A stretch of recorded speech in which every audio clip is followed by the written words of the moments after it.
Good evening, everyone. Welcome to staff, working members, and those in the gallery. It is the allotted time for our information briefing sessions to carry on from the draft operating budget, which Daniel will be running today.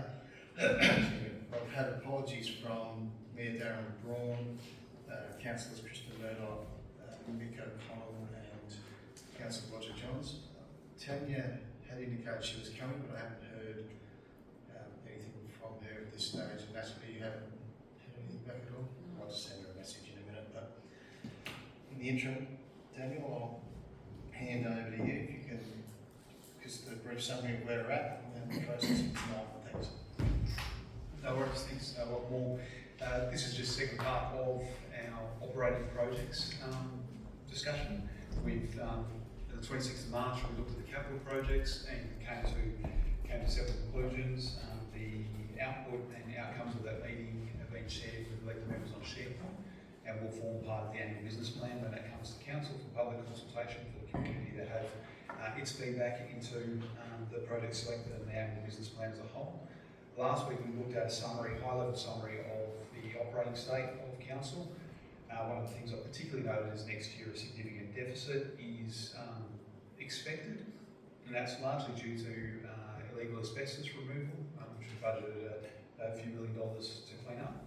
Costs yet unknown, we think will be quite pricey. And the other thing is the Jetty's renewal program, the net impact of that. So the grant income coming in, but also the $6 million of works which need to be operating in nature, not capital, because they're not our asset. So that's driving, $5.3 million worth of expenditure.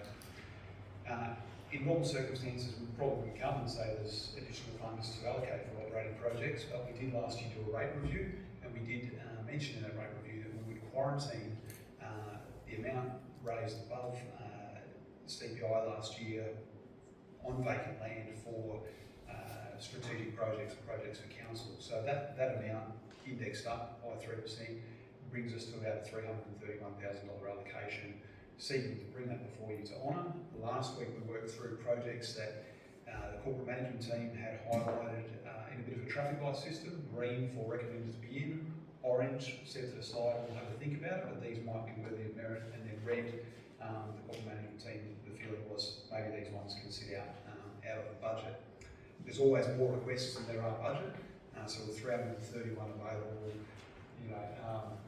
that $7.7 million figure includes $6 million of Jetty project, which we've counted in, but leaving 1.7 left for projects where we've only got 330, you can't spend what you don't have, so there's obviously some choices to be made. The sheets you have before you and what's up on screen for the benefit of the general public. The green projects are those that we settled on last week that we felt were in. So what I'm going to proceed to do, we've allocated about 160,000 of the 331, about 171 left. Going to proceed to work our way through the orange indicated ones and move our way through a bit of general discussion. For those that don't normally come to information briefing sessions, it's not a decision-making meeting. This is really just to get the sort of feel. Council speaks with one voice when it votes. So these projects will go in the plan. Some people will feel they've had wins and losses in this process, but all of these projects are put forward as projects that will serve the community for the public good, whether assisting in the administration of the things council do or directly assisting in doing jobs in the community. So without much more introduction, we'll start to work our way through, and do forgive me, in my haste left my glasses in the office, so print looks big enough, but if I do seem to be fumbling, my workmates maybe might need to rescue me. OP5, public toilet lighting upgrade, reasonably self-explanatory. It's a project that looks at saving money by investing in changing over lighting from old school lighting to LED lighting. That is a project that's sitting out on the side at the moment for $20,000. It's one of those ones, one-off spend with a longer term benefit. So you say you did stage one. What's stage one? Stage one will be, the intention of staff there was to probably bring back the project next year after $20,000 has been spent changing over lights in various buildings. If all of the works were undertaken in a year and no further funds required, I wouldn't expect that. But if there were more works to do or other buildings that we thought may be worth changing over to LEDs, that would potentially form a stage 2. But this is really looking for, it's not asking for an ongoing commitment, but stage 1 indicates there might be some more work to go in delivering LED lighting for all buildings, whether that's where we want to go, but just a $20,000 request at the moment. Sorry, are you realistically likely to realise that those savings or more in the lifetime of the globes? Or not really? It's like small money. Yeah, well, it's going to cost us 20 grand, but it's going to save us, 30 grand in 5 years. So makes sense to it, but if it's not really going to save us money overall, then it's red. Microphone's on the fruits. I don't think we've done the calculations on it. I can recall an online calculator which came into effect a number of years ago when there was the initiation of going from a fluoro to an LED. So we can have a look at that, but it hasn't been done to this point. So there'd be two components of those savings, which is one is the energy, but also the time in actually further replacing those globes by staff each time fluoros go, because obviously LEDs have a really long lifetime. So I think this is something we should probably consider, because once it's done, and we're not going to have to look at it for a long time. I agree.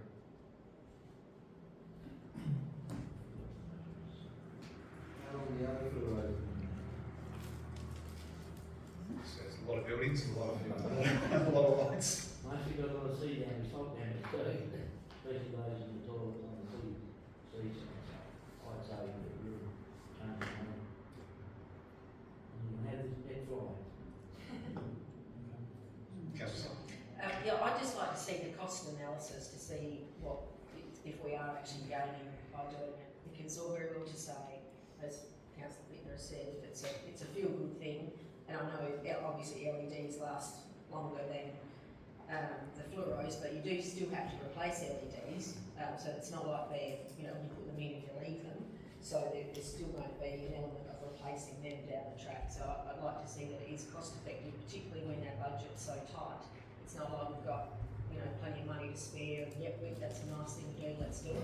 I think we have to be really, considerate of making sure that the costs are, that we're getting a better back. Use the compliance calculator for one page. May set that to the side for Monday. We'll come back. See if there's other ones that grab your attention. OP9, bottom of page 2. Yorktown Historical Society building, some internal painting. Historical Society building has a lot of memorabilia, old paintworks, peeling and flaking. There's a quote, I think it was originally looked at external and internal. We're just looking at interior. This is undertaking interior and external as well, so to prevent further deteriorating. Yeah, I'll just clarify that amount is for the interior only, Interior closer only. to 32 if we were looking at exterior as well. Next doesn't. Now we'll note there's a few building projects sitting in orange here, and then there's one that speaks more broadly to buildings in my mind strategically. No real goers there, just maybe for your information, and we'll work through Harry Butler Hangar. The next couple are building ones. Harry Butler Hangar, there's some structural steel works work there to avoid further rusting. It's budgeted to complete remaining work remediating and protecting the steel from further deterioration. So that's one there. May look at the next one as well. Ardrossan Town Hall, and the next one too, and then we might discuss those building ones together. Ardrossan Town Hall has got an internal crack. Dustin may speak further to a lot of these too, but there's a significant crack in the building. Dustin, do you want to unpack this for me? Because I know Yeah, that's fine. I can run through those. I'll start at the top with the Harry Butler hangar, which is obviously down the road here. This was a budget bid last year, which was unsuccessful. There's some quite extensive rusting, particularly to to still work on the outside of the building, and in particular the bracing, which is in between. We have been able to just independently get the bracing basically treated and repainted. So we've done, I guess, a small portion of the works. This would be to do the remaining external steelworks. Moving on to the Ardrossan Town Hall crack, there's a large crack going through the back of the hall area. This was a two-step, I guess, remediation process for the hall here, in that we needed to stabilise the footings before we went to the expense or the effort of repairing the crack. We have now done this footing stabilisation, so this would be to complete the works to effectively, this would include chipping away at the crack and replastering. There's some significant protection works incorporated in here that would be for the stage floor, and they'd actually have to level the stage floor temporarily, put the scaffolding, etc. up, so there's obviously costs in regards to that. There's costs in regards to removing the existing curtains from the hall there as well, given that there's going to be quite a bit of dust potentially generated from that. I'll also point out that the quote is not what I would call a hard or solid quote, in that he's unable to guarantee exactly what he's going to find once he starts chipping away at this crack at the back of the hall. So he's given us his best available assessment of what those works will cost, which is coming to the stage at 34,000. So 33 was the quote. There was a small contingency in there given the time frame between the quote and when the budget will be decided. So that's that one. The last one out of the three there is actually, and it's probably not clearly outlined in the budget bid here, but this is to do an assessment, effectively a structural assessment and condition rating on all of council's buildings. Now this is actually part of the improvement plan of the strategic asset management plan, so it's one of the requirements out of the asset management plan that we've just recently approved. We haven't had quotes on that. That's an officer's, I guess, estimate of what that would cost. We've obviously got a number of buildings that would need to be inspected: the town halls, museums, club rooms, offices, toilets, caravan park buildings, a couple of kiosks, etc. So there's quite a number of buildings that would be incorporated in this. So that's that one. So I think probably out of the three, I would say that the third being the strategic assessment of the buildings would be the priority from my point of view, anyway. But it's hopefully given a good overview. Can I just further add to that in relation to OP12, so the building asset inspection. So building assets are from our classes, so excluding land, which obviously doesn't get renewed, is the second largest asset class in Council's asset register. Year on year in the long-term financial plan, we underfund the renewal of council buildings. We've looked at ways via insurance of potentially reducing costs in relation to buildings. We're aware we've got 17 towns, 33 coastal settlements. There's a number of buildings and their utilisation is varied, and their state of repair or disrepair is varied across the council. We don't have a staff member allocated, an FTE for buildings. So this is to help bolster our strategic, to look at where you actually assess the conditions, which feeds into our valuations and feeds into any sort of plan we have and looking at saving money on buildings or rationalising buildings. Obviously there's massive processes that go around that with public consultation, but it allows you, I think it will allow us to get better bang for our buck, our ratepayer money, moving forward in having some data to actually assess how we're treating our buildings. So we do have asset register data, but condition data is much better. So it is a bit of a strategic project in that regards, but happy to open up to elected members on those four projects. Just double checking we haven't got another building one. I don't think we do in this. We've got OP21 on page 5.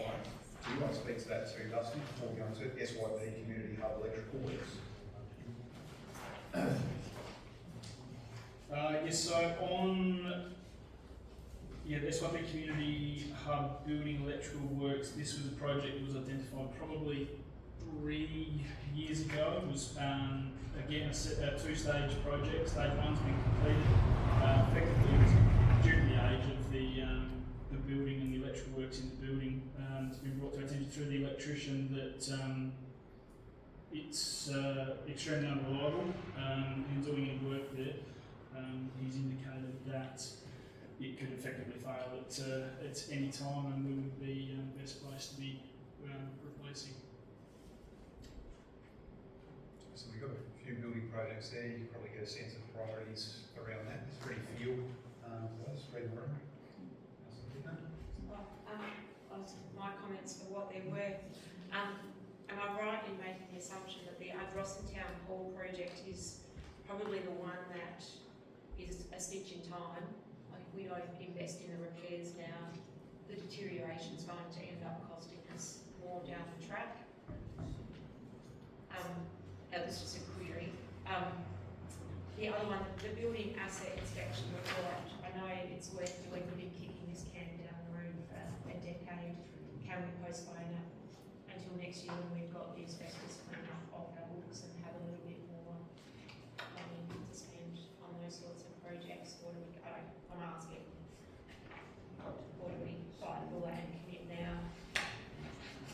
Just a comment on the Ardrossan Hall. By doing this stabilisation works to the footings, effectively, I guess it's hoped that we've stopped any further deterioration of the crack itself, and now hopefully it's just about repairing it. So it shouldn't get any worse, and it shouldn't. I guess that's the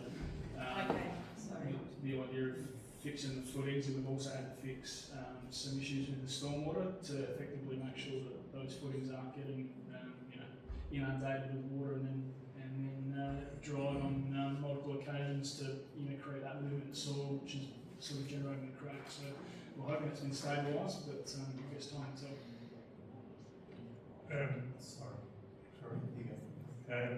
I've been to the Ardrossan Town Hall a couple of times with Dustin to inspect the crack, and like I said, it's more than we've got to stabilise the ground which is causing the crack. There are several groups in Ardrossan that would like to use the stage area for functions, but they are apprehensive when they see the crack. And a couple of they were going to have some movie nights there in the crack and use the whole the wall as the screen, and it's just not suitable. And I think we've got a lovely town hall, and it's just been let go by this crack, and I would fully support it, and I know the community are really happy if we could find some way of finding the funds to fix it. My view is if we're going to spend 50 grand, then we spend it on actually repairing something rather than just getting a report sent back to us. So I completely support what you said about the Ardrossan Town Hall, and I think the SY Community Hub provides really essential services to the whole Southern Yorke Peninsula community, including our youth groups and also like Service SA as well. So I think finishing that and getting that second stage done for the wiring is going to be of utmost importance. So that is about 50 between those two projects. I'd much prefer to see the money spent that way than just getting inspections done.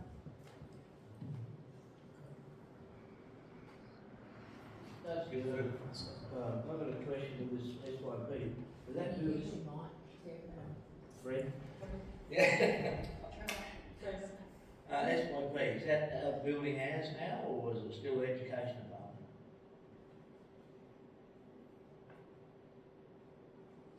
In terms of our building, it's on Crown land, but in our care control. It's in their care.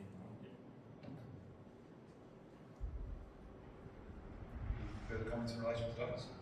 So say maybe we allocate, get Ardrossan and SYP Community Hub seem to be high utilisation buildings. We're feeling for that. Setting the others aside for the moment. Got a feeling. Right. Do you have an allocate those ones, sorry? Do we Tanya? Did you have any thoughts? About the buildings? About those two?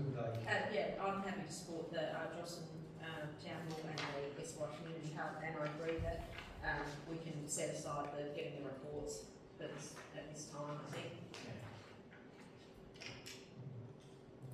Maybe want to revisit next revaluation too, so we can put that date. we'll green light those. So moving, Right, moving on, I'm realising if I leave this on, your mic's quieter too, so I'll try and turn mine off. Moving on to the next orange, we've got GIS support. So GIS support is relates to council mapping system.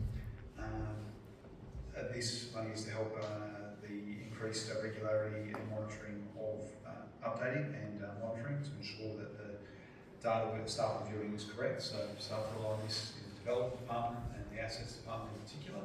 I'm not sure, I can't tell from this who bid for this, but I wouldn't be surprised if it was an assets bid. Director Conn, what was that? Would you want to?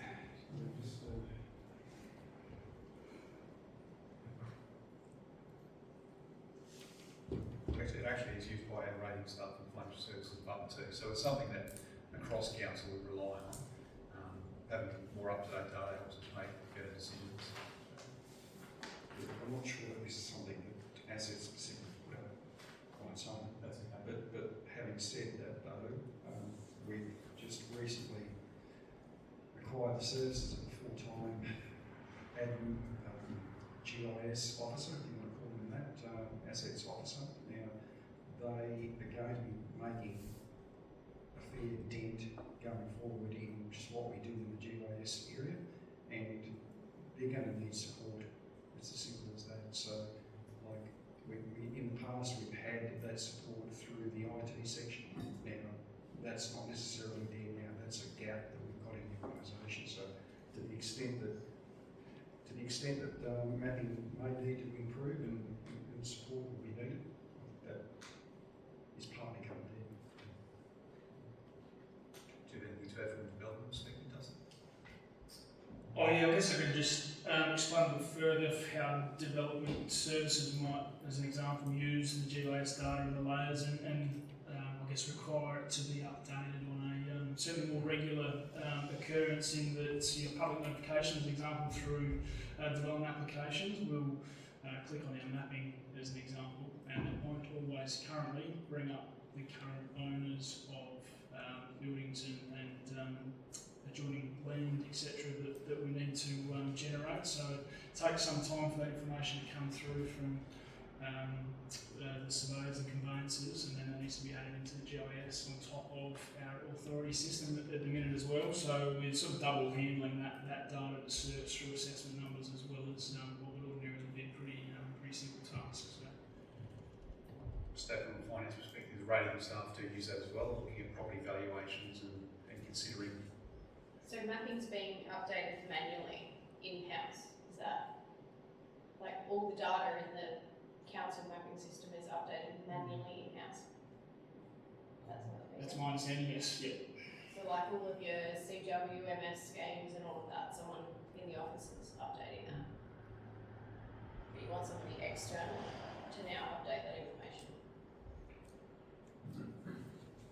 To assist in that process. So it's not, there's a tremendous number of layers of information within the mapping system. So yeah, I know you've seen it before. You use it for the benefit of everyone else in the room. That it's not just the Google Maps and that will suffice as something with a number of layers. So my staff will use it when we get we make an invoice, we get bulk invoices in from SA Water to see what is that meter number, is that meter on our layer, is that meter owned by us, does someone need to go out and see who's using that, what's happening with that, things from power meters, you've got the CWMS, is this property served by our CWMS scheme? Should they be charged? Are they being charged the right amount? Do we need to go talk to them? All of those sort of things are ways that might have used it. So to have that data refreshed and up to date is pretty handy when you're trying to make decisions internally, just operational decisions. So in regards to the staff member that Director Coppler was mentioning, we've had a vacant position for a long time that's recently been filled, but that person will need assistance from outside consultants to help with specific tasks within that mapping. So there's probably some efficiencies that can be made just in that process alone, because all of that data, besides some of the council unique stuff, can actually be accessed really quickly and easily. So perhaps rather than spending money to just get somebody external to just do effectively some data entry, which is drawing it from other systems anyway, perhaps actually have a look at how we're utilising that system, because even the elected members' access that we've got, I don't use it, it's completely pointless, I'm better off going through SAPA, because there's actually more data in SAPA that I can get access to than there is in the council mapping system. So there's probably efficiencies to be made across the board there just with the use of that system. So I would be throwing more money at it now, come back with a bit of a better plan of how to actually manage it long term. I think that's fair and reasonable. We have, Rita, David, is that? No, really. AIS Admin Support Officer, Director Coleman, do you want to speak to this one? Yeah, so we've got two submissions there. One was OP15, currently red, OP16, that's orange. So what is red is basically a full-time admin support officer for the assets and infrastructure team. The same rationale applies to the part-time role. Effectively, the rationale is one and the same. If you look at what A&I do, A&I spends, assets and infrastructure spends close to 2/3 of council's budget. That's effectively oversighted by myself and 4 managers, one for infrastructure, one for works, one for operations and one for assets. Those roles do not overlap, right? Those people in those roles, they're very hands-on roles. They are very reactive roles and they're very much customer facing as it is. Those people have a fair amount of, dare I say, administrative follow-up that is part and parcel of that role, but is becoming an increasing part of what is needing to be done on a day-to-day basis. When I look back at, this is my 5th year in council, this particular council, when I look back at just what I inherited and what I've done at previous councils, we've got one admin support. That one admin support looks after or helps myself and 4 managers. It involves, when we look at what we are doing in the grants area, the contract work area, the CSR inquiry, the community expectations, dealing with that and reviewing and updating policies and procedures, just what the expectation is there. That is way above now what it was and what I inherited. We had policies and procedures dating back to 2017 when I came in 2020 that were needing review. We haven't chipped, we're chipping away at that, but we're just not making headway. And when you look at just what's involved in the tender process, right, I could go through with you just what our people are doing right now, but one person is just not cutting it. We've had a person in a half capacity, half-time role for the last 6 months, assisting in the tender process, basically looking at a whole lot of administrative functions where just to help us make do. Now, I would suggest to you that it doesn't matter whether you want to talk about the grant process or whether you want to talk about corporate record keeping or whether you want to talk about public inquiry. At the end of the day, people have a full-time role. You either support them in that role or you don't. If I look at where my expertise is getting out, having a look at jobs, seeing where it can be done better, right? Checking up on the contractors, not being tied to a desk, right? And chasing people down, have you done this, have you done that? That's not a good use of a professional engineer's time, or even a director's time. Forget about professional engineer. That's where my expertise is. It was only yesterday I went out on North Coast Road. I spent 3 hours out on the job, had contract meetings, discussing the contract, and I picked up just on straight away, going through the job, I picked up what the contractor was doing in part of the earthworks that was wrong. And if I didn't pick that up, that would have been a problem later on. Now, to do that sort of thing and identify what we can do better, and it's not only myself, it's the managers. You've got to release them to be able to have that interface with the works, right? We are council's safety net at the end of the day to getting quality outcomes.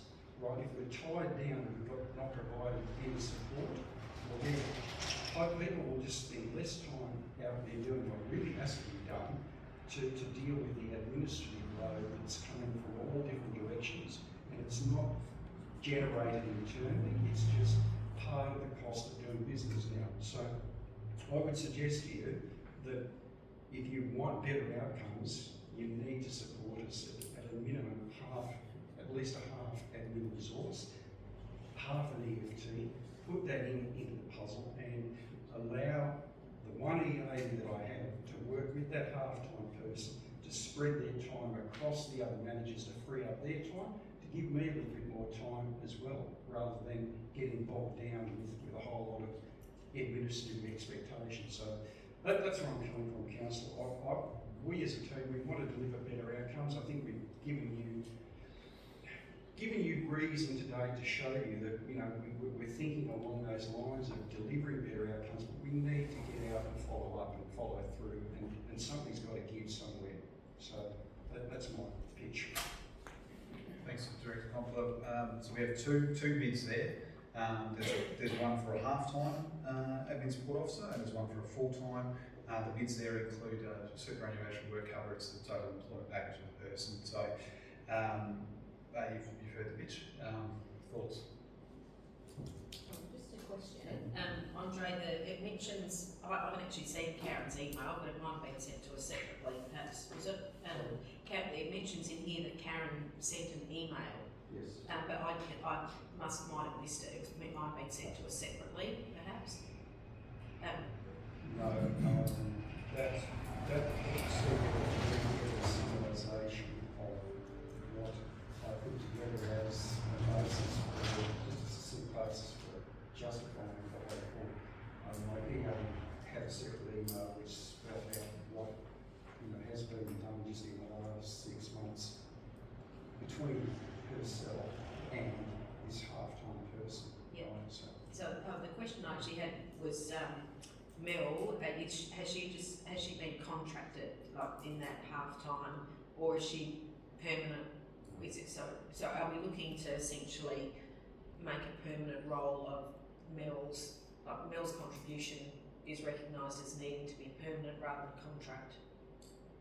Correct. Mel is on a fixed term contract up to the end of this financial year, and then thereafter, well, I've got no support.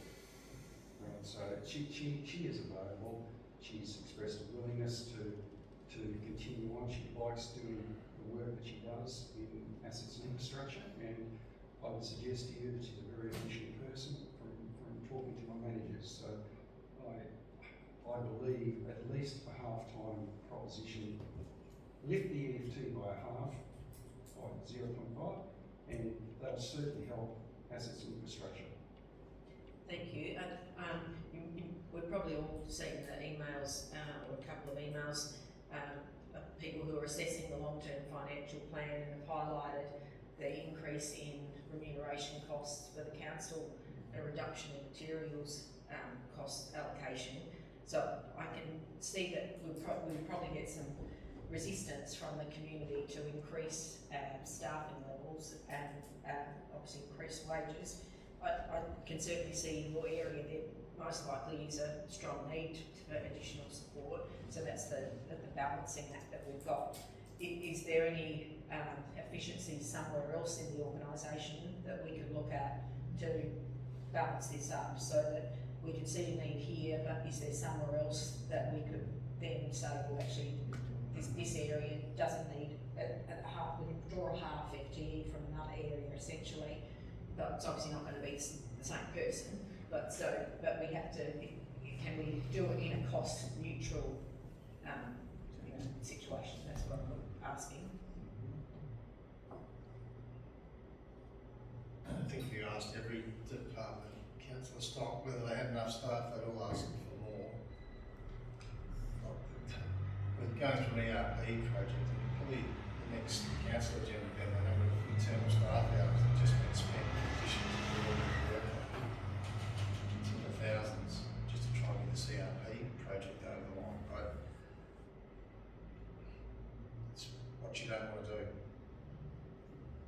I mean, there's some recent examples that we've been dealing with, with Andre's expertise, exactly what he's saying, is more valuable out on the ground.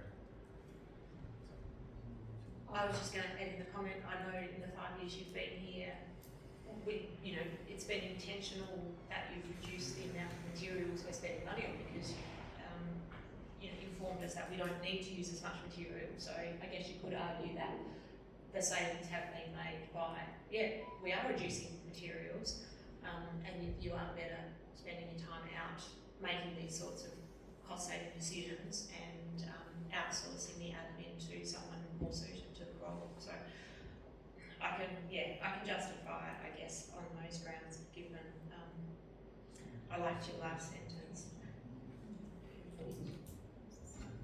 May I add to this? There is some feedback in the community around the LTFP, and there is some misunderstandings of what's being assessed that I'll provide some corrections for in my response in my report when it comes up for endorsement. So there's I'm checking for factual inaccuracies of what's been submitted, but also just complete misunderstandings of how to read financial statements and long-term financial plans. So reliance upon outside lawyers potentially could be potentially damaging.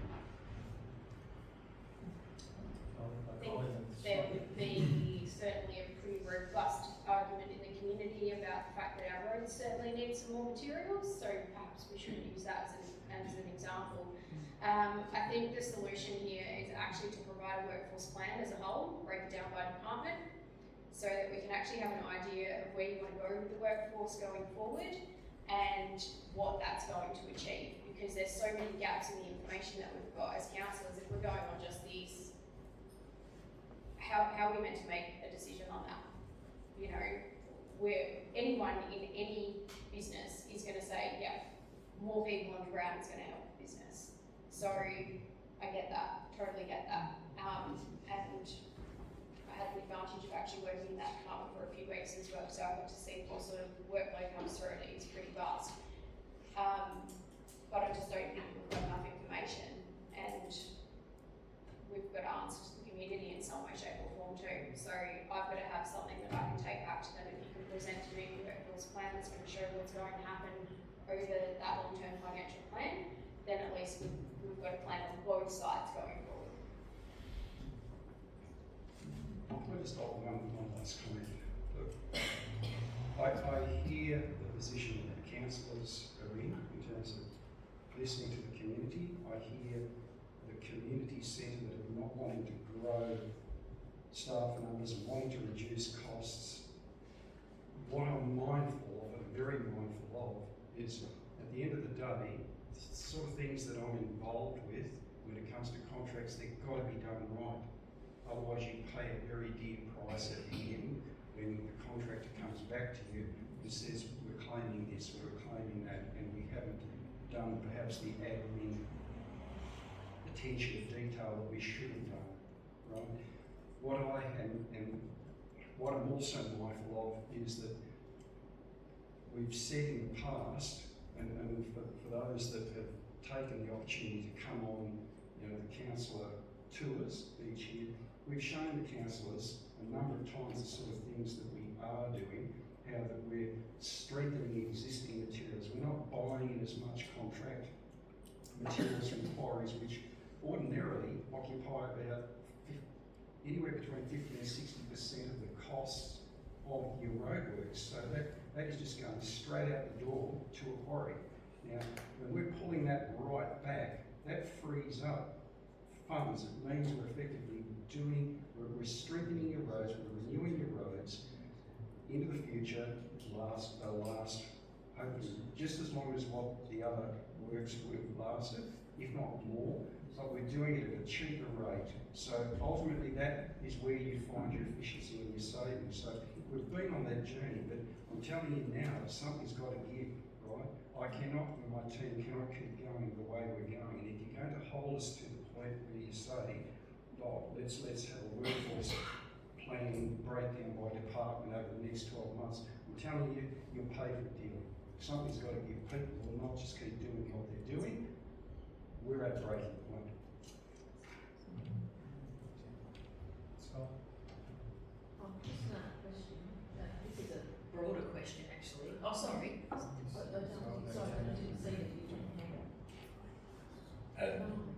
Just a comment on road. Sounds very much like a cry for help to me. Sitting on the roads working party and the tender assessment panels, they're just a couple of things that I look at and see what your workload is like. We also hear from the public, Kylie made a comment about the public concern about staffing levels. We also hear from the public that we want to see more people on the ground. We're very fortunate at the moment we actually have 2 engineers on staff. I think utilising those engineers out, although they're holding managers and directors role, but getting them out of the office and actually being on the ground. I think what we saw on that district tour, having them out doing that, probably saved us a lot more money than just topping up this position. So I'm grateful that we have engineers on staff. It is frustrating when I go to the office and I see them in the office and they are doing stuff that to me looks like if they had extra assistants in the office, perhaps they'd be out more on the ground. I'm happy to support this expenditure. I think it's probably money well spent. You know, I don't like what's the word I'm looking for? I like to save money. I think that's important. And I think we've knocked out a couple of things, but I think the benefits that our 2 engineers bring to the table, getting them out and about, I'm happy to support this in the current form. This is a broader question for you, Damien. We're obviously getting feedback on the long-term financial plan. I'm not sure when the deadline is for that, but are we able to, like, we've seen a couple of responses that have just come to us through, you know, they've sent it to us anyway, but there's probably more that have come, like more feedback that's come directly to info or admin or whatever. Would we be able to see that feedback like ahead of the when you collate everything together, just so that we can see the information or the feedback coming through? And if you've got any, you know, general comments, could you give them to us ahead of time, like rather than pile it all up at the end and then we sort of get it very close to when we have to make some decisions? Because you've obviously mentioned that there's some misconception about, you know, expenditure and then where the savings, and if you could put some context around that. So that would be helpful for us to have when we're talking about these things, rather than we're making decisions now and then we get more information later on that would have been helpful to have now, if that makes sense. Generally, to answer that in 2 parts, generally we try to present things the way they are and as they see them. So we've had some LTFP workshops where we've worked through and over a number of years the key struggles and challenges for council. One of those key struggles is the size of the asset base and needs renewal. And so though there's more material savings, there's a backlog of asset renewal. So it means that maybe more can get done, or the same amount can get done for slightly cheaper, and we've got more money to try and catch up on that backlog. With regards to answering and support, I suppose it's fair to say there wasn't a huge amount of submissions in relation to the LTFP. And so I think there was 2 submissions in relation to the LTFPs, unlike the roads plan, we've got 800 of them. There was 2, very similar in nature. And so it is, I take the point that it is in the pipeline for me to provide responses and to write the report that will be coming to the May meeting. So when I get to writing that, I'll probably put it through the normal process. But what I would say is, it's just because councillors receive emails from the community, everything needs to be tested against, you know, the understanding and generally, you know, how do I put this? Not everything that is submitted, not everything that is submitted is always on point. And as a staff member, you generally and gently try and respond to people to help educate them in that process. I would go beyond that and say that people have views on things, and some people's view won't change regardless of the facts. So there's that fact as well, and I'm sure we'll experience that. So yeah, the responses will be forthcoming. we're quite likely to report they need to go through the vetting process first internally and come out, but I'll be expecting that around the May meeting. Okay. I was just thinking it might be helpful to have it before then, and if there's only two, it shouldn't be a huge undertaking. Just I'll take it on. Yeah. Yes, I'll take it.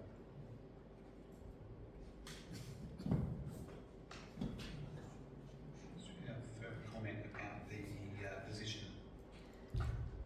Thumbs up, couple of thumbs up. Can you green light that one please? At 0.5.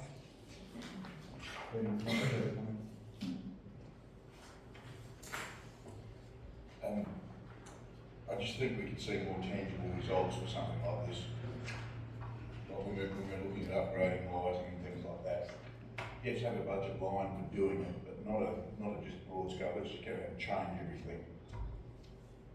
I don't like consultants, I would rather see that money spent in-house actually achieving goals, and to get our engineers actually out, eyes on the ground, I think should be a benefit. I think there's return on investment in that spend. That's what we're hearing across. Can I just say something about the matter? As councillors, it's our job to tell the public what's going on. And let's not just rely on emails all the time. If we're talking to people in the community, they're saying, well, why do you think you're employing more staff? Now, this is ridiculous. Well, it's our job to explain exactly what the director told us tonight. It's not, don't wait for other people to send us an email complaining about it, then we send a private email back. Let's get out there ourselves and explain it. Andre, he gave us a good spiel tonight and explained a hell of a lot. We don't want our staff sitting in the office when they could be out there saving us money. Yeah, they're probably saving us more money than what we're asking for here in 1 month, probably. So it's up to us to get out there. Can I also make a suggestion? But obviously, Andre, you've got clear justification for the additional support, and we can see the work that you're doing, and Ian, and the fact that your expertise is helping us enormously out in the field. So that's something that we can't communicate that individually. I think that's pretty hard, but it's one of those good news stories, if you like, that we should be promoting through our newsletter or through our social media. So once again, I think I mentioned this at the last workshop, if we're actually on the front foot and we get out there and say, well, actually we're really excited to be able to have some additional support for our team, and this is what we're doing as a result of it. And these are the savings we're making, and we can actually put that case forward to the community and be on the front foot. So that would be my suggestion.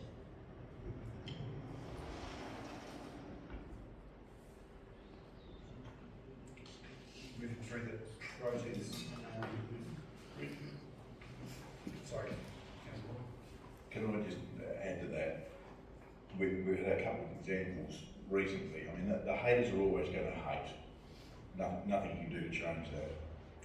But I think being proactive, we've had the issue with the marine deaths and the foam on the beach. We received some information, and it took 2 or 3 days before that information filtered out to the public on Facebook. And there was a lot of, in that 2 or 3 days, there was a lot of stories going around. I know I was hearing a lot of stuff through the Aquatic Centre at Port Vincent about what was causing it, which was absolutely false.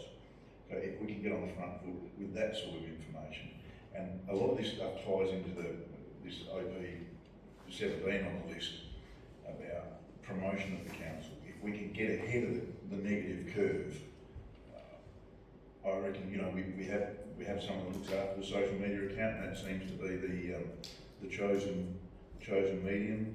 I mean, there's a couple that claim to be the greatest read newspaper, the most read newspaper on Yorke Peninsula. I believe they're just a couple of people that post on Facebook. So if Facebook is the go, then we need to be ahead of the curve and promoting the good things rather than just be reactive to the negative things. I hear it. Thanks for your input, guys. Number 19, Dustin, did you want to speak to form control? Yes, so following on from the cormorant management strategy, there was a number of suggested strategies through that document that we've been unable to trial or put into place so far. Obviously the current method of cormorant management is the shooting program. To do that, because of the fact that the cormorants are native birds, we have to get permits to shoot through June. They have notified us in the last sort of 6 months that they'll no longer be issuing, well, at this time anyway, for the foreseeable future, won't be issuing any permits for that purpose, and have highlighted the fact that we now have the cormorant management strategy, and we should be putting those practices into place to manage the cormorant issue instead of solely relying on shooting deterrent. So at the moment, we have exhausted the shooting permit for Stansbury, so we're not able to undertake any more works there, and we've currently sort of halfway through our final permit for Port Vincent. So once that's done, we only issue destruction for a certain number of birds. So once that has been completed, we're sort of a bit of a loss on how we can deter the birds, particularly out of those trees at both areas. So we're asking for 50,000, and that number realistically, when we're looking to limit the dollar spend, you could reduce that number. I guess it just reduces the different opportunities that you can put in place. There's just off the top of my head, there's things like sprinkler systems in trees. There was trying to generate or establish alternative roosting locations, those sort of projects that obviously we've been unable to pursue without any funds. We do at the minute budget for $10,000 for cormorant shooting, of which moving forward probably in the next 12 months, if we don't get permits issued, we're obviously not going to be able to spend that money either. So that's where we're at the moment. It is still definitely a problem in both areas. We're even seeing a change in the cormorant species that are roosting in the areas. And I believe today, even one of the rangers have indicated he had a call from a resident in Port Vincent that has estimated he's got 400 to 500 roosting gum trees on his property overnight. So we've asked him to take some photos over the weekend and send them in so that we can liaise with Jew. But as I say, that just goes to show the problem is still definitely there, and we need to look at some alternative measures from shooting, given that really that option's been effectively taken away from us. Dusty, has there been any liaison done with state authorities? I know the cormorants are protected, but so are kangaroos, so are koalas. The State Parliament is currently issuing expressions of interest in surveys about kangaroo and wallaby numbers because they're out of control. On KI, we had koalas out of control. They were stripping the tree. They were going to run out of the food source, so they implemented a sterilisation program. They've already increased the amount of culling you can do for kangaroos here, issuing licence to shooters on your peninsula. These cormorants, shags, whatever you want to call them, they are getting out of control, and sprinklers and those deterrents aren't working. They need to be stopped at their source. We have 2 breeding sites on your peninsula, being Trubridge Shoal and Wardam Island. And surely we can communicate with traditional landowners and state government departments and try and reduce these numbers. Most of the seaside settlements now are getting some colonies of them, and I know of a colony of them, and it probably amounts to 50 or 60 birds at the moment, that are roosting 1.5 kilometres inland in gum trees, not on the coast. So they are out of control, and I think we need to perhaps liaise with government departments and work out a way where we can stop the problem or calm the problem at the source, because deterrents aren't working, and the minuscule amount that we cull is not a deterrent at all. Yeah. So particularly through the process of working with EcoSure to establish the strategy as such, there was a lot of consultation that was done with government departments and the like. One of the main, factors in not getting approvals to do sort of works that mentioned in regards to breeding sites and destruction of birds is the fact that we don't have the level of data available for cormorant numbers that we do for potentially for kangaroos and koalas and the like. So certainly that is one area where some money could be spent in undertaking, and whether that's through the community is establishing some level of survey data of the population and comings and goings and numbers and those sort of things that we can put to due the authorities that determine whether or not we can get different consents, particularly with Trowbridge being protected island as well. That's just another level of difficulty, I suppose, in addressing them on that site. But that's certainly been highlighted through the strategy as well. They're the sort of things that we should be looking at. Egg management, those sort of things as well. So, but definitely, I think the data is where we're falling short at the moment. I agree with Councillor Hoyle. A lot of those issues, including not knowing the data, was actually what I brought up when we adopted the cormorant management plan. There was a massive amount of holes in that plan that couldn't be answered back then. So, yeah, until we have more information, I don't see why we would proceed in the same direction that we're going in currently. I would just answer, it's one of those predicaments. I think if you're going to pursue it, you have to spend the money to get the data. At our one and only workshop, working party meeting, we had Northern Landscapes representative, we had people from Dew, we had from Innes National Park Rangers were there. So there was a fair bit of local knowledge, government based in the room, and a lot of the ideas are nice on a desktop, but the reality of trying to implement them large scale is pretty,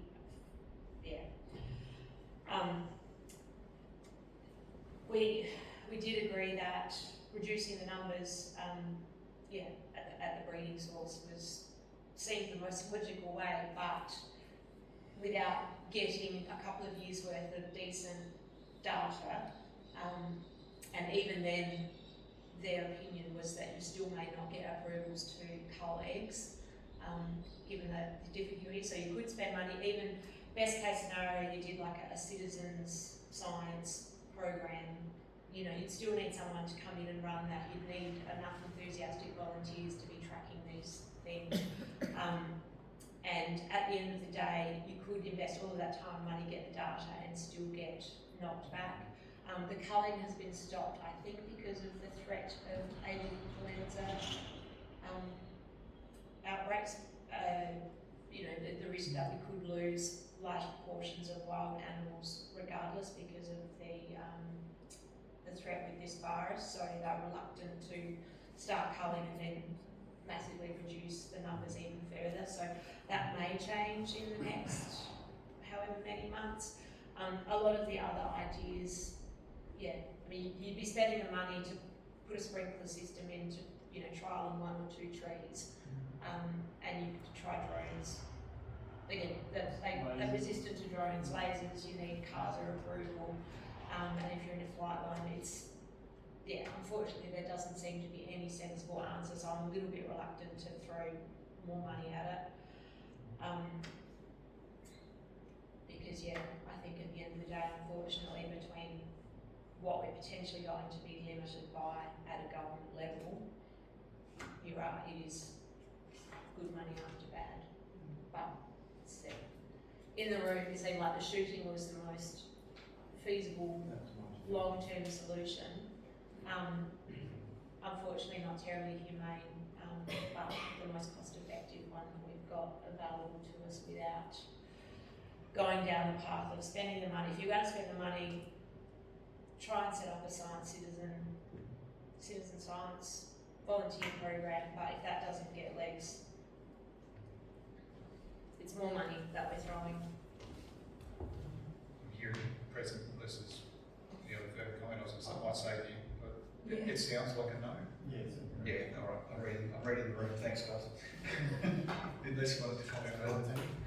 Oh, You're no, right, yeah, I sorry. really didn't have any more to add other than I agree with Councillor Hoyle that unless we're stopping the birds at the source, I think we're just, we're not going to get anywhere with laser lights and water and whatever, it's not going to help. So I think we have to go back to, probably the action we should take is just go back to the state government, like whether we go by Fraser Ellis, I'm not sure, that would be probably our first port of call, and just say, you know, they've got to do something about it, and they should be the ones that are doing the data assessment. If we're saying there's a problem, we're not going to be saying there's a problem if there's not. So we shouldn't have to be the ones to even fund any or do volunteer work. They should be actually seeing that there is a problem at the source and dealing with it. So I think we should be handing it back to them. Thanks. Thanks for your input, councillors. We've got another orange project, and we've got red ones after that. We've got a few other categories. Just to note in there later on too, we do have at the very back projects that are considered in from caravan parks. Just to quickly, they're funded through the caravan park management strategy. So when we spoke about the capital, caravan parks return a significant portion of their income to the very last page, so it's also white. Significant portion of the income to council, but there is a calculation to allow them to further progress the parks, and so those projects are there, considered as a whole and being vetted internally. We will come to that later on if we want to walk through those. But we have OP24, which is a reconfiguration and refresh of internal and external facing websites. I don't know whether Director Thompson, whether you want to speak at all to that. I can do, thanks Daniel. Other than to say there's been a huge amount of work which has been done over the last 18 months with looking at building in operating efficiencies through the redesign of our operating ecosystem, which is the ERP. There was going to be a lot of efficiencies which is going to be born out of that project. It was identified almost at the same time actually that a further enhancement for efficiencies would be with the improvements in the internal facing portal, which is the internal website. For the councillors and members of the public, that is, the internal website is essentially staff's working environment. We use that platform daily. It has connections to a number of our working applications. Not only that, the throughput from the ERP to our internal website also faces outwards to our customer. So the major goal in all of this is obviously usability for our customers, both internal and most importantly our external ones. You would hear a term called the single source of truth, which is essentially a data resource of all information which council uses for our customers both internally and externally. Currently how it's functioning is through a number of workarounds which staff have created over time. As an example is a customer service request. So one will come to either via phone or online. It goes through to an administrative email account. It requires a person to go into that on numerous times per day, download that information, put it in an Excel document, save that, send that to the relevant parties, and then obviously a process is undertaken from there to correct that request. As we know, there's some flaws in that system. It takes a lot of time. With the ERP and the website usability and the internal website, it will be a seamless transition, less hands needing to touch it and less workarounds. That promises to have a major efficiencies internal. Externally, if you looked recently on our website, not only ours, but I think through a lot of councils, I think there's some improvements that can be made from a functionality of websites. There is now obviously the user learning experience, you know, the AIs which are built into the platforms, which recognises the user at the time and reconfigures the website specifically for them. So those most frequently used websites, so there's that learn environment which will build those efficiencies and create those tiles for, you know, people online when they're looking at the website on a particular form. This is something that I go to all the time. It's already there. You don't have to be feeding through the top resource library, drop-down boxes, essentially trying to look through a file in your manila folders, which are put into your combination file holders. So it promises a lot. It'd be a shame to miss the opportunity to realise a lot of these functional efficiencies. Again, it has been noted as a long-term strategy quite some years ago, and it's been intentionally parked until the keystone in all of this has been realised, which is soon to be essentially switched on. So with that, I'm happy to take any questions.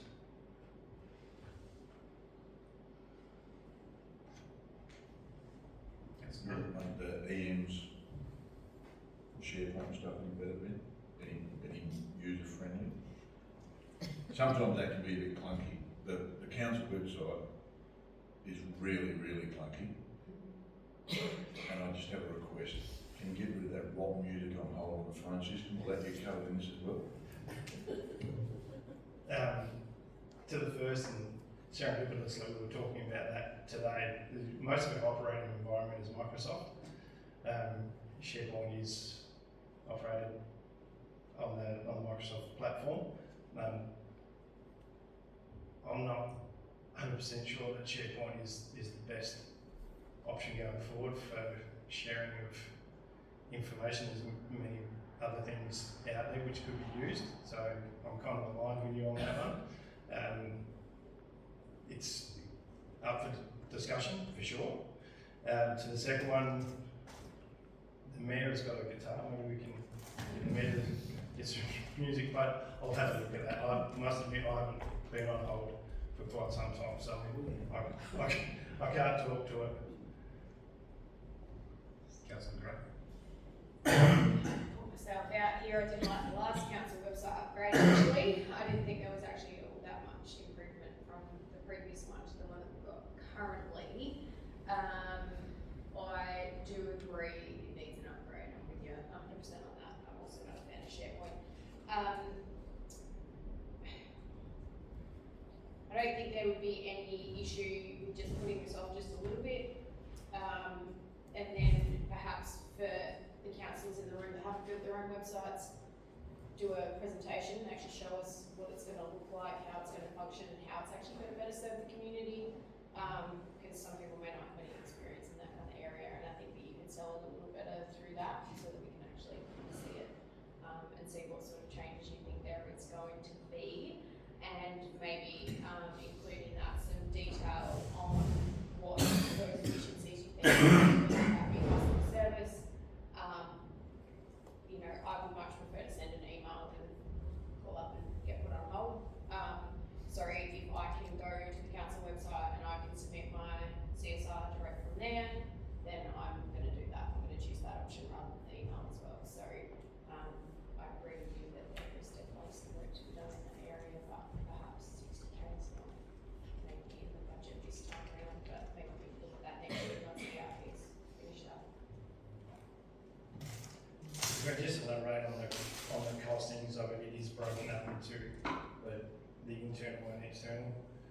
I would hate to do, a DIY Canva website approach, and certainly as your experience has informed your position, is that there's some good website upgrades and some questionable ones. I certainly don't want to be making the same mistake again. I think that reflects in some of the costings which are involved in it. We'd definitely not be creating a website ourselves. We're not website designers per se. That's not our wheelhouse, but definitely it will be the design of the website facing the customer and internal one as well will definitely be informed by our output, by our input to it, and we'll obviously be telling you that's output.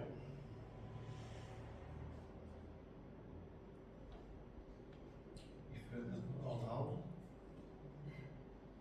Yeah, I think, as Councillor Gray mentioned, we probably just need to see how it will look and feel going forward.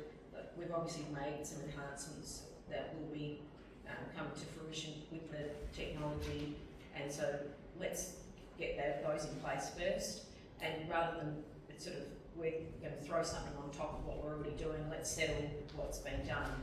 So let's see exactly what we're going to get for that $60,000, and then I think we'd be in a better position to make a call on it. Do you have a provider in mind? Do you have a provider in mind? We do, but we're not set in stone with that. We'd be happy to go to market, and we'll talk to other councils which we believe have a website which is reflective of the functionality that we'd like.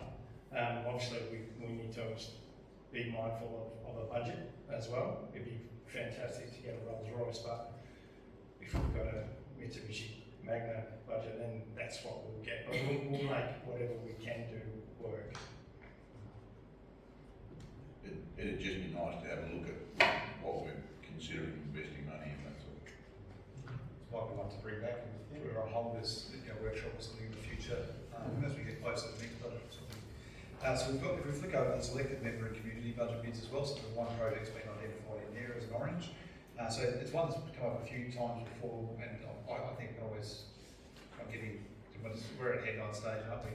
It's a nice to have. It's a nice to have, so it's a style for those in the room, and you can see that one there, it's a style guide.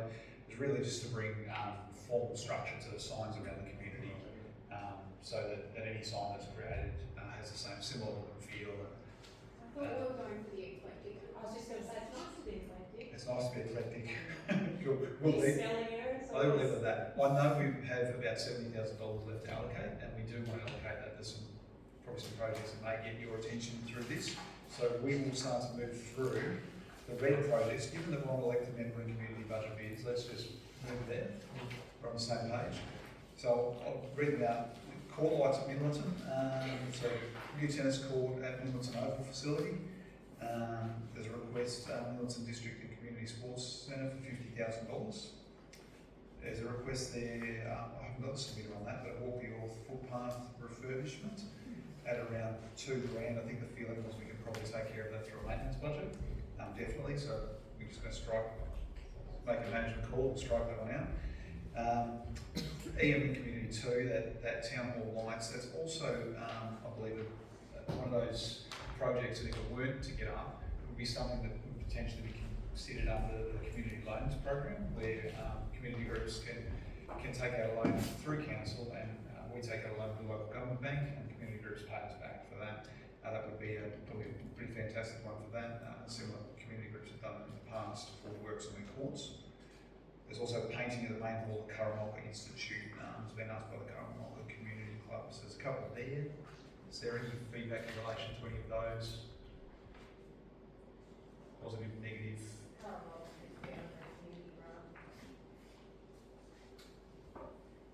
Yeah, potentially could too. Community grants are up to about 7,500 now. Yeah, I was just thinking. And with contributions, that would probably get close to that amount as well, required contributions. So it could be a good community. I think that was the feeling why it was ready. So move back to gold page 1. Well, we've knocked out pontoon insurance, so we're not going back there. So OP4, grant design works, professional services.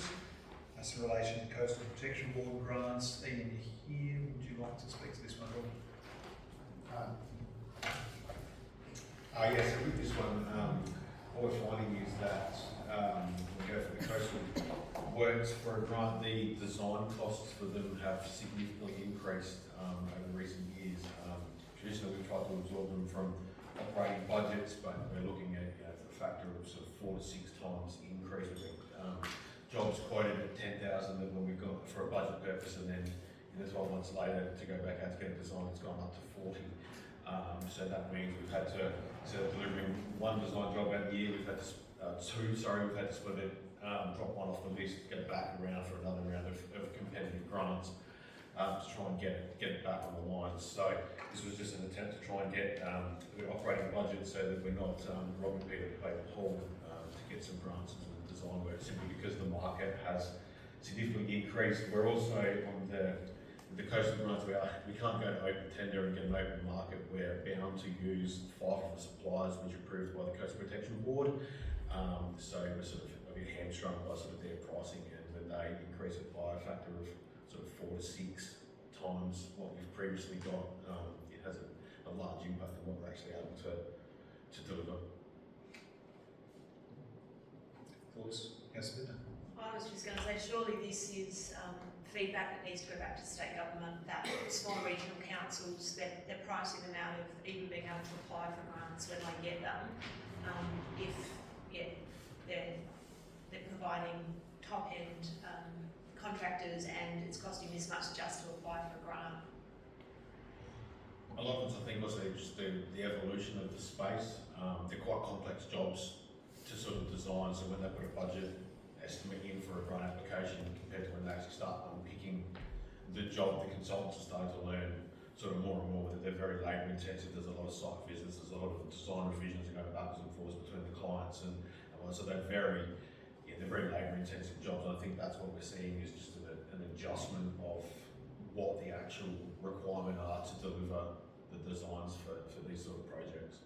But yes, it certainly is something that will be fed back to the Coastal Protection Board, because the issue I've sort of found at the moment is I will only get 2 tenders out of 5 back. There's sort of a few on there who don't seem to be interested in tendering, so that's sort of feedback that I'll be raising with the Coastal Protection Board. At least as if we can increase the number of potential designers we can go to. And I mean, by definition, the majority of South Australian coast is regional, so I'm sure we're not the only ones in that situation. I can't spend that much money just dredging sand down in the lake. Is there any appetite for including that or some of that, a portion of that? No appetite at all? Move on.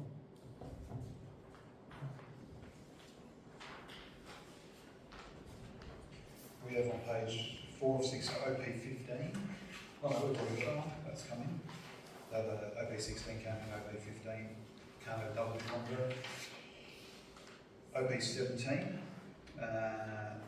So, Do you want to speak to this one then? Would you like to speak to LinkedIn Talent Solutions? no, No? no. It doesn't have CEO support, but no, I take it. Justice recruitment, no, it's losing their money there. Yorktown Fleck undergrounding of power, I think we've sat that to the side already. Giles Street West stormwater pumping design. Oh, we looked at that, we talked about that last week actually, that was interesting. There we go, we've got $70,000 left to allocate.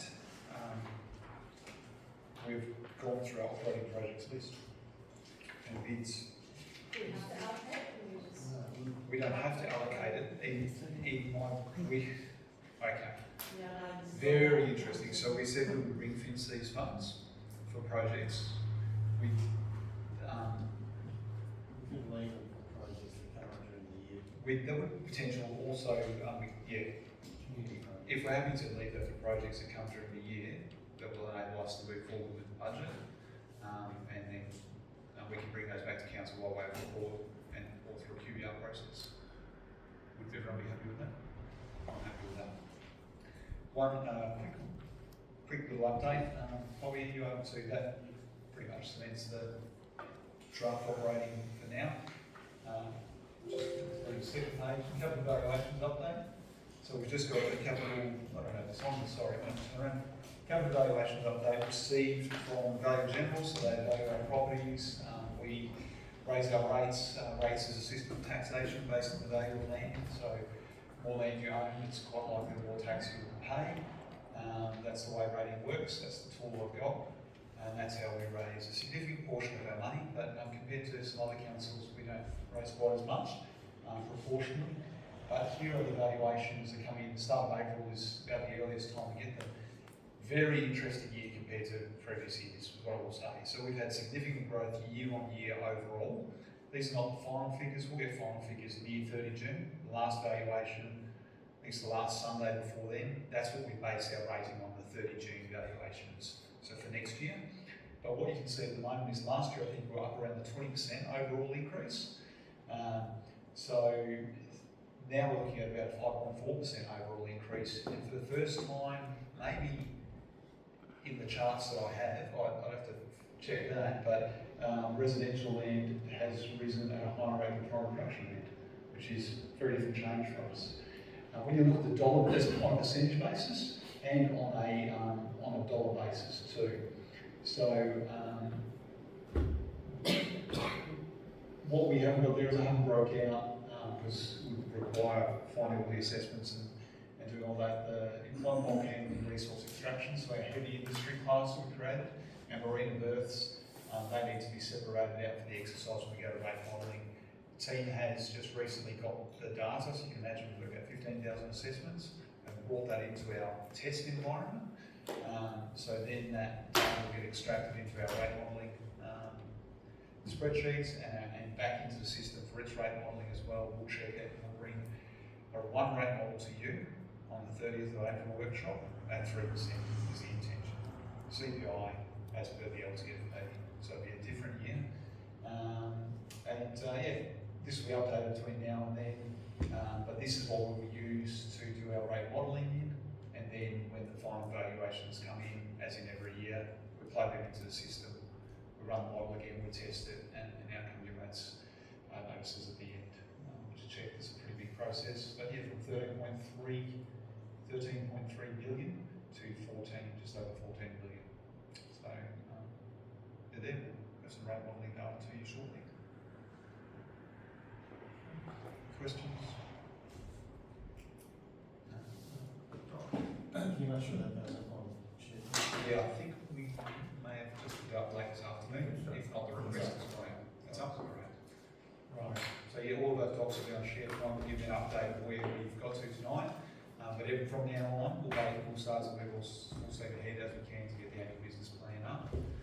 And we'll provide you with a revised timeline as we've had to push a few things around in workload. And next week with the Easter break, 3 days no one will be around, or hopefully we'll have a nice holiday. So yeah, thanks for your time tonight. So no workshop next week, but on the 30th. On the 30th is the next time. Okay, thanks everybody. Thank you very much.